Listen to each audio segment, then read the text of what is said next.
Et j'ai évidemment le plaisir de recevoir, comme tous les mardis, Mériadec Raffray, Bonjour donc, Richard de Sess. rédacteur en chef Monde de Valeurs Actuelles, dans le cadre de Le Monde Autrement, où nous avons un regard original sur l'actualité. Et aujourd'hui, Il est original puisque j'ai choisi un sujet qui est à la croisée de l'histoire, de la politique internationale, de l'économie française et internationale, des problématiques judiciaires. Je voudrais vous parler de l'affaire Lafarge en Syrie, qui aujourd'hui fait l'objet de l'ouverture d'un procès ce matin même, ou cet après-midi pour être très précis, au tribunal correctionnel de Paris, vont être jugés pour 9 ou 10 semaines. 6 hauts anciens cadres et opérationnels de l'ancien fleuron français du ciment mondial, ainsi que de 2 de leurs partenaires étrangers, et la société elle-même en tant que personne morale, pour complicité ou financement, contribution au financement du terrorisme en Syrie, mais également violation des sanctions financières internationales qui étaient mises sur le pays. C'est une affaire complexe, à tiroir, et qui invite au tribunal un certain nombre de, comment dirais-je, de partenaires, entre guillemets, qui seront plus ou moins cités, mais qui seront là tout le temps du procès. Je veux parler évidemment de l'État français, puisque c'est elle qui... c'est la politique française en Syrie à l'époque, c'est-à-dire, je vais revenir ensuite sur l'affaire, est convoquée, mais également le rôle de nos services, mais aussi le rôle des États-Unis. Tous ces partenaires qui ne sont pas officiellement évidemment convoqués cet après-midi au tribunal correctionnel flotteront dans l'air de ce tribunal pendant 9 semaines. Et peut-être pour être... et alors donc ce dossier ouvre un certain nombre de questions, et pour essayer de résumer, parce que l'affaire est tentaculaire, je voudrais vous reparler de l'affaire. De quoi parle-t-on? Nous sommes en... je reprends mes notes pour être très précis. Quels sont les faits? En 2008, le groupe français Lafarge, donc je rappelle, c'est un des co-leaders mondiaux du ciment. Hein, l'autre leader mondial, j'en parlerai après, s'appelle Holcim, il est américano-suisse ou germano-suisse, acquiert une cimenterie au groupe égyptien Orascom, une usine qui est située à Jalabia, au nord d'Alep, donc dans le désert syrien, dans cette partie de la Syrie que les Kurdes vont surnommer le Rojava. C'est en fait cette partie qui est peuplée majoritairement de Kurdes syriens. Nous sommes donc au nord d'Alep, en territoire syrien. Cette société est inaugurée officiellement en 2010 et elle commence à produire du ciment pour tous les clients régionaux. Il y a évidemment peu de scieries modernes à l'époque dans la région, donc c'est une cimenterie qui est très importante.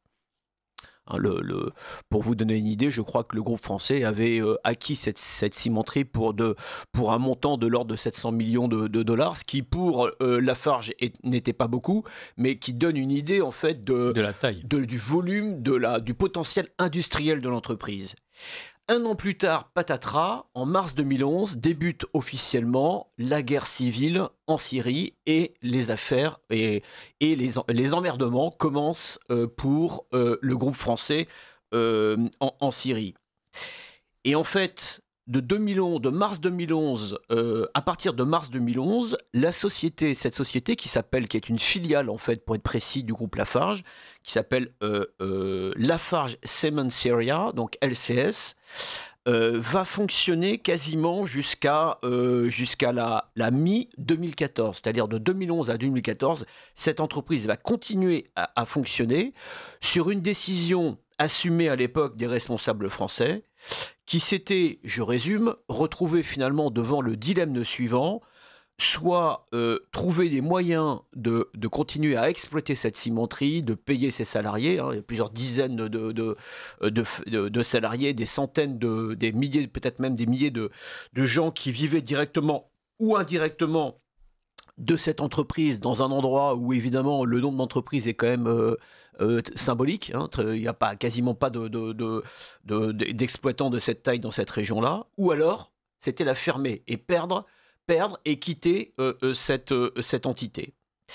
Je vous rappelle qu'en mars 2012, la France décide de fermer son ambassade à Damas et de couper tous les ponts avec la Syrie, parce que la Syrie du régime, je mets entre guillemets, du régime de Bachar el-Assad, c'est, pour reprendre le mot de Laurent Fabius, à l'époque patron des affaires étrangères, Bachar el-Assad est le diable.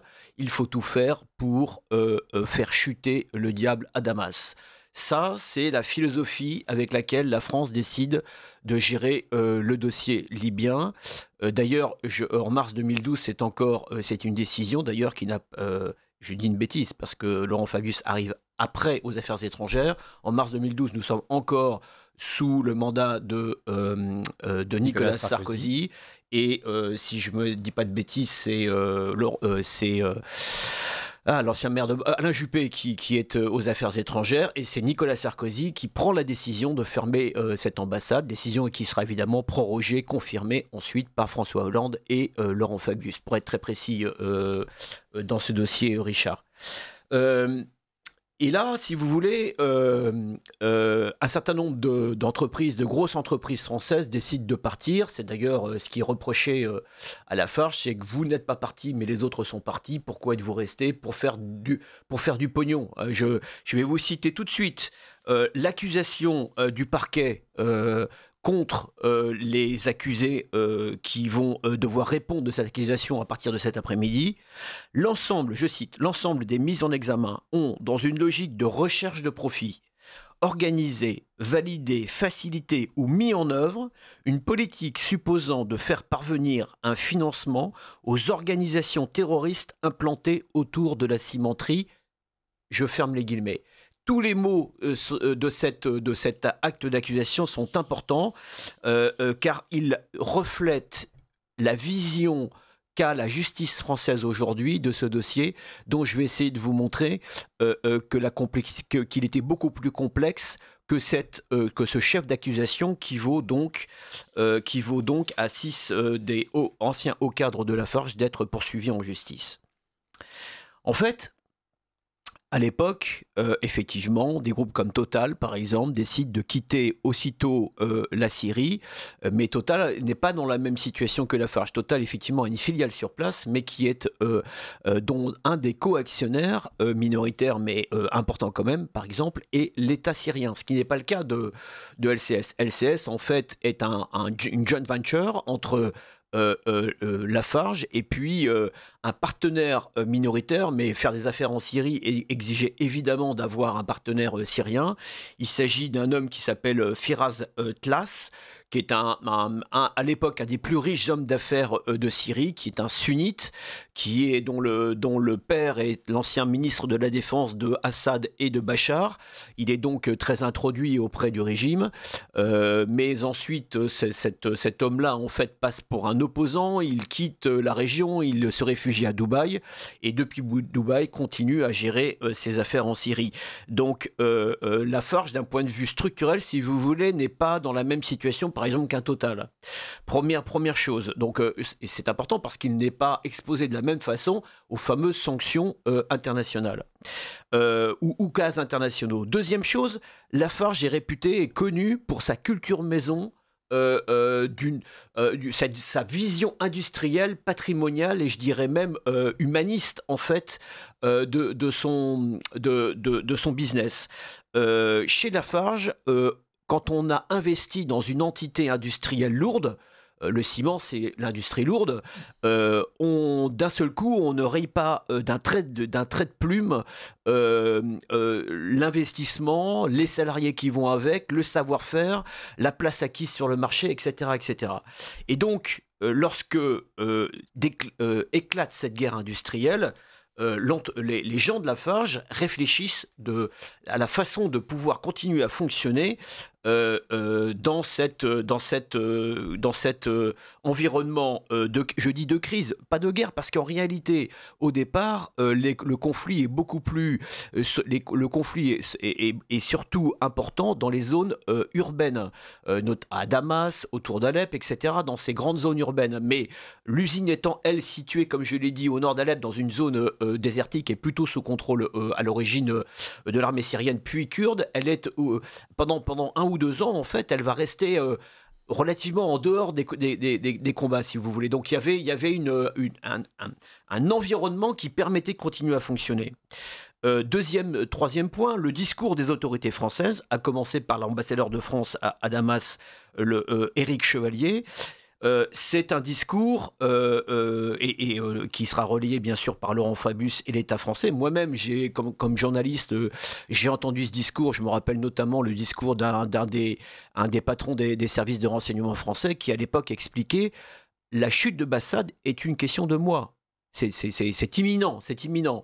Et donc en fait, les entrepreneurs, les responsables de Lafarge, qui sont quand même plutôt des stratèges, hein, dans l'industrie on est des stratèges, sinon on n'investit pas, se disent... L'industrie c'est le long terme. Voilà, l'industrie c'est le long terme, ils se disent c'est une tempête pendant laquelle il faut durer et qui va s'arrêter assez rapidement si l'on en croit les Français. Troisième chose, ces mêmes responsables français, que ce soit Éric Chevalier, qui nie aujourd'hui avoir évidemment dit ça aux responsables de Lafarge et qui quasiment ne reconnaît même pas leur avoir parlé, ce qui est quand même incroyable. Ces mêmes responsables français expliquent au départ que les rebelles, finalement, c'est l'optimal. Ce sont des nouveaux démocrates qui vont prendre la suite du dictateur et du diable Bachar el-Assad, le boucher de la Syrie. Ces rebelles, c'est quasiment envoyé par Dieu sur terre pour sauver le peuple syrien du joug de Bachar el-Assad. On parle de l'armée syrienne libre, un espèce de concept qui a été inventé par les communicants pour mettre en avant ces rebelles. Derrière lequel, donc concept de gens fréquentables, derrière lequel très vite on comprend, et même les services de renseignement le disent aux responsables français, mais qui ne préfèrent ne pas écouter ou ne pas entendre, très vite on comprend que derrière ce concept fréquentable, il y a toute une nébuleuse de gens qui sont plus ou moins fréquentables et de moins en moins et qui seront de moins en moins fréquentables. Et d'ailleurs, l'ancien président américain Biden le reconnaîtra lui-même dans un fameux discours en disant nous avions un problème finalement avec nos amis saoudiens, nos alliés saoudiens et qataris qui voulaient absolument faire tomber Bachar el-Assad et qui distribuent à fond perdu des dollars et des armes à qui on voulait, y compris au diable, pour faire tomber Bachar el-Assad. Le diable étant évidemment les djihadistes, voilà, les islamistes les plus fondamentaux, Al-Qaïda, enfin bref, l'horreur. À telle enseigne que d'ailleurs, donc les autorités françaises, enfin la justice française accuse aujourd'hui Lafarge d'avoir à peu près dépensé, ou en tout cas, alors ils disent investi, mais c'est plutôt dépensé 5 millions à peu près d'euros, hein, les fourchettes varient, pour permettre en fait à son entreprise de continuer, à ses camions de franchir les checkpoints, à ses fournisseurs d'arriver jusqu'à l'usine pour remplir les silos et faire du ciment, etc. etc. Le tribunal accuse les responsables d'avoir financé ces organisations terroristes. Et évidemment, les responsables disent, eux, non, nous avons été rackettés par les entreprises terroristes. D'ailleurs, ce qui explique les responsables, c'est que la zone dans laquelle ils évoluaient n'a pas toujours été tenue par les terroristes. Elle était aussi tenue par les Kurdes, les forces kurdes. Ces forces kurdes qui exerçaient le même racket à l'encontre des camions et des fournisseurs de l'entreprise. À telle enseigne d'ailleurs qu'il a fallu passer par les intermédiaires connus pour essayer de trouver des modus vivendi pour limiter ce racket qui devenait absolument considérable, me racontait un témoin de cette affaire. Donc, c'était un racket organisé par les forces qui, à un moment donné, étaient les maîtres de la région dans laquelle évoluait l'entreprise. Et j'ai perdu mon fil. Non, ça y est, je l'ai retrouvé. Et dans ces entités rebelles, entre guillemets, que le parquet cite comme étant des organisations terroristes. Il y a notamment la milice Ara al-Cham, Jabhat al-Nosra, qui était à cette époque lié à Al-Qaïda, et évidemment l'État islamique. Mais par exemple, Ara al-Cham est une milice qui n'a jamais été officiellement inscrite sur les listes des organisations reconnues comme islamistes terroristes. Vous voyez, donc le point important, et que évidemment le tribunal semble ignorer, c'est la complexité et l'évolution permanente de la zone, enfin des acteurs avec lesquels l'entreprise devait travailler pour pouvoir maintenir son activité. Vous vouliez m'interrompre?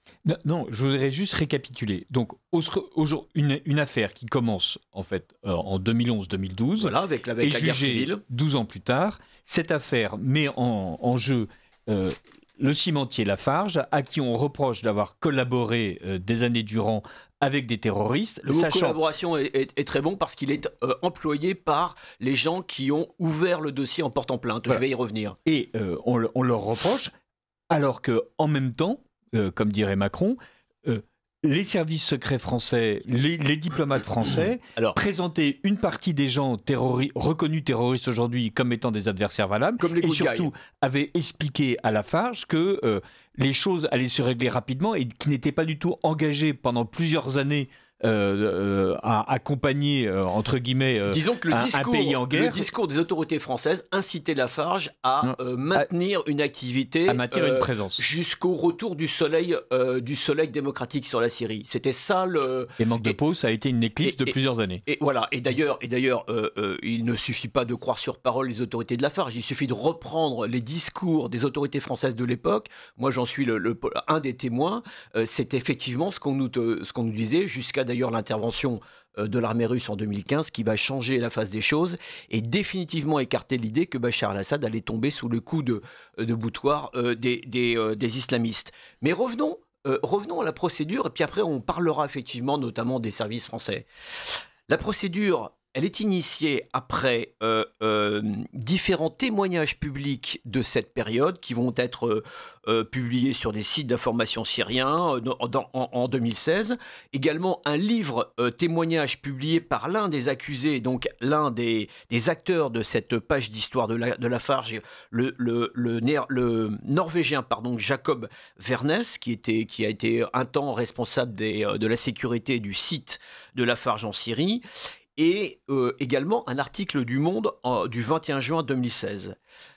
Dans la foulée de ces témoignages ou de ces mentions publiques, deux plaintes sont déposées, diligentées par l'association Sherpa, bien connue de vos auditeurs, Richard de Sèze, de l'avocat William Bourdon. Vous savez, c'est cette entité qui est financée, excusez du peu, par l'Agence française de développement, par la Fondation Ford, par l'Open Society Foundation de George Soros, qui a déjà visé dans des procédures similaires ou comparables des groupes français, comme par hasard Total, Michelin, Bolloré, Dassault, Thales, BNP, Vinci, Casino, bref, toute la fine fleur du capitalisme français. On trouve aussi au banc des partis civils qui se sont constitués partis civils, on trouve le Centre européen pour les droits constitutionnels et les droits humains, le ECCHR, une autre entité du même acabit, mais également 11 anciens salariés de LCS, qui sont donc des Syriens, qui ont été évidemment, comment dirais-je, manipulés, peut-être pas tout à fait le mot exact, mais en tout cas, ils ont été fortement incités et aidés à être au banc des accusés de LCS, qui ont donc déposé plainte. Au banc des partis, des partis civils. Des partis civils, pardon, des accusateurs, excusez-moi. Voilà. Ces mêmes salariés qui ont bénéficié d'un salaire et pour leur famille aussi pendant plusieurs années, comme me disait un ancien témoin de ces affaires-là, en fait, on aurait mieux fait plutôt que de vouloir protéger l'entreprise et le magot, on aurait mieux fait de laisser la clé du magot à qui voulait le récupérer, y compris les djihadistes, pour fabriquer eux-mêmes leur propre ciment. Finalement, on n'en serait pas là où nous en serions aujourd'hui. Ce qui est on est quand même dans un monde de fous. Alors effectivement, vous citiez, Richard, les services. C'est peut-être le troisième volet intéressant de cette affaire. Qu'est-ce qui se passe en mars 2011 quand cette affaire éclate?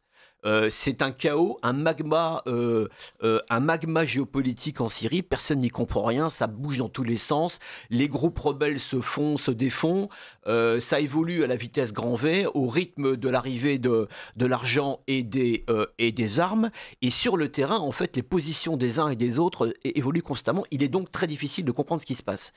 Et évidemment, les services sont très contents de trouver là... comment dirais-je, une entreprise occidentale, en l'occurrence française, dont les cadres locaux, puisqu'en fait, dès 2012, en fait, quand ça tourne au vinaigre, Lafarge rapatrie ses expatriés, les expatrie dans des pays sûrs, hein, donc ne fonctionnent plus, ne sont plus là que pour fonctionner, que des cadres locaux. Et ces cadres locaux, eux, voyagent dans la région, ils discutent avec les intermédiaires pour pouvoir trouver des solutions pour faire venir leurs camions. Donc ils sont au contact du terrain, ils discutent avec toute cette nébuleuse de groupes plus ou moins djihadistes, ces rebelles, les Kurdes, etc., qui s'affrontent les uns les autres. Et donc ces gens-là ont une vision assez précise des rapports de force sur le terrain. C'est évidemment du pain béni pour les services qui au même moment cherchent à comprendre la situation, mais aussi à anticiper le danger du djihadisme français sur le territoire national, je le rappelle. Et tous les services vont être les clients, les abonnés officieux de Lafarge en Syrie. La DGSE, bien sûr, la DGSI qui essaye de comprendre, de suivre les Français qui partent en Syrie, mais également la CIA, mais également le MI6, mais également les services jordaniens. Toutes les entités, en fait, sont des abonnés à ce petit groupe d'occidentaux gérés par des Français qui sont sur le terrain et qui sont un peu les yeux et les oreilles du terrain des services français. C'est si vrai, si vous voulez, que... Alors, je passe sur les détails parce qu'on arrive bientôt à la fin de l'émission, mais en 2013, les choses se tendent vraiment avec... Lorsque Bachar el-Assad emploie des armes chimiques dans les quartiers populaires rebelles de Damas. Donc là, les choses commencent à se tendre. Et puis ensuite, la zone va être, comment dirais-je, évacuée par l'armée syrienne officielle, conquise par les Kurdes. Puis ensuite, il va y avoir des tensions de plus en plus fortes et les combats vont se rapprocher entre les Kurdes et les djihadistes, à telle enseigne que finalement la société Lafarge décide d'évacuer totalement l'usine en août-septembre 2014. Et là, les djihadistes rentrent, s'emparent de l'usine, la transforment en un vaste atelier à fabriquer des voitures suicides, des voitures piégées. Ça dure quelques mois, les forces kurdes reprennent l'usine et à ce moment-là, je reparle des services, à ce moment-là, grâce d'ailleurs à un ancien cadre local de Lafarge, les forces françaises et les forces spéciales françaises et américaines réinvestissent l'usine après l'avoir nettoyée de tous les pièges qui y restaient. Et elles vont en faire leur QG pendant plusieurs mois pour suivre dans cette bataille de reconquête en fait de l'espace du califat djihadiste. Et ça va mal se terminer. Donc toujours, vous voyez, cette usine qui sert de point d'appui à nos forces spéciales. Et l'affaire va mal se terminer puisqu'elle va se terminer par le bombardement d'usine par les Américains avant leur extraction définitive de la zone pour ne pas que les munitions qui restaient tombent aux mains de l'armée turque. Donc vous voyez, jusqu'au bout, en fait, cette usine va rendre des services au camp occidental. Alors, peut-être pour terminer, il reste quoi, 2 minutes, 3 minutes? Oui, c'est ça. C'est ça, voilà. C'est un procès finalement... à travers ce procès qui semble un peu technique, c'est un procès très politique, très moral et très hors sol, dont vont faire les frais en fait des salariés. Enfin, il y a le PDG évidemment. J'ai pas détaillé le pédigré des anciens cadres de Lafarge, mais on trouve Bruno Lafont qui a été PDG de la société Lafarge de 2007 à 2015, si je dis pas de bêtises, ou 2008 à 2015. On trouve également au banc des accusés l'ancien directeur général chargé des opérations Christian Hérault, un polytechnicien. qui était en charge de 18 pays dont la Syrie. Donc, vous voyez, on trouve aussi des 2 cadres français qui étaient patrons de l'usine syrienne. On trouve également plusieurs étrangers. Et en fait, cette justice veut faire payer en fait finalement ces cadres dirigeants et ces salariés sans ouvrir en fait le vrai sujet de ce procès qui est le sujet qui est un sujet politique qui est le sujet de la vision qu'avait l'État français en fait de la Syrie à l'époque, d'une posture politique qui était dictée par la morale et le fameux droit international plutôt que par la réelle politique. Ce procès risque d'ouvrir une boîte de Pandore. Elle a déjà ouvert une boîte de Pandore, puisque aujourd'hui il y a un autre procès qui n'est pas encore validé, mais qui pourra arriver. C'est le procès pour complicité de crimes contre l'humanité. On verra si ce procès, effectivement, si cette procédure est validée par la justice. Deuxième boîte de Pandore. Au passage, si la personnalité morale Lafarge est condamnée dans ce procès qui commence aujourd'hui, ce serait une première historique. Une personnalité morale entreprise serait condamnée pour complicité de financement du terrorisme. Je pense que c'est une première mondiale. Excusez-moi, Mériadec Raffray, reparlez dans les 3 minutes qui nous restent de l'association qui porte cette attaque. Vous nous avez dressé la liste impressionnante de toutes les entreprises françaises qu'elle a déjà assignées en justice. Est-ce que c'est typique de Soros, c'est-à-dire on veut détruire l'État français parce qu'il est perçu comme nationaliste et conservateur? Est-ce que c'est un faux-né américain? Je veux dire, et surtout, quelle a été l'issue de tous ces procès lancés par cette association? Alors, j'ai pas refait toute la liste des procès et toute l'issue des procès, mais clairement, sans faire, pour rester, ce que l'on peut dire, c'est que cette entité Sherpa s'attaque systématiquement à des intérêts français, sous couvert de droit international, de morale, de politique supérieure, de questions philosophiques. Systématiquement, cette entreprise s'attaque à des intérêts français. Ces procédures, qu'elles aboutissent ou pas, ont pour impact de fragiliser les positions françaises, les positions des entreprises françaises à l'international, l'image de la France à l'international, et d'ouvrir un boulevard à l'ensemble de nos compétiteurs, qu'il s'agisse des États-Unis ou des grandes puissances alternatives, en particulier dans ces zones où, par définition, pour pouvoir travailler, il faut accepter un certain nombre de risques, et où la compétition internationale est de plus en plus féroce. Je parle de l'Afrique, je parle de toutes les zones de crise et de guerre dans lesquelles, si la France et les fleurons français sont évincés, il y aura une montée en puissance de ces compétiteurs alternatifs, les Américains, les Chinois, mais aussi les Turcs, les Indiens, toutes ces entreprises qui, elles, savent naviguer en eau trouble et ne sont pas systématiquement ciblées par leur justice nationale. Et pour terminer, la fin de l'histoire française de Lafarge, c'est quoi? C'est qu'en 2014, Lafarge annonce une fusion entre égaux avec son concurrent principal qui est le Suisse Holcim. 1 an plus tard, cette fusion entre égaux dégénère pour des raisons dit Holcim comment dirais-je, de compétitivité, enfin de chiffre d'affaires. Holcim finalement met la main sur Lafarge et plaide coupable devant la justice américaine pour solder l'affaire syrienne qui, s'ils avaient été condamnés, aurait conduit en fait Holcim à être condamné aux États-Unis, ne pas pouvoir travailler aux États-Unis, et aurait entraîné la condamnation de l'ensemble de ces cadres. Et en fait, ce que l'on voit, alors il n'y a pas vraiment, ce que l'on voit, c'est que Holcim s'est servi de l'affaire syrienne pour faire la chasse systématiquement à tous les cadres français de Lafarge et intégrer complètement Lafarge dans ses murs, et donc faire disparaître cette marque française. Voilà, une fois de plus, la guerre économique se sert de n'importe quel moyen humaniste. Merci beaucoup, Mériadec Raffray. Nous reviendrons sur cette affaire absolument passionnante.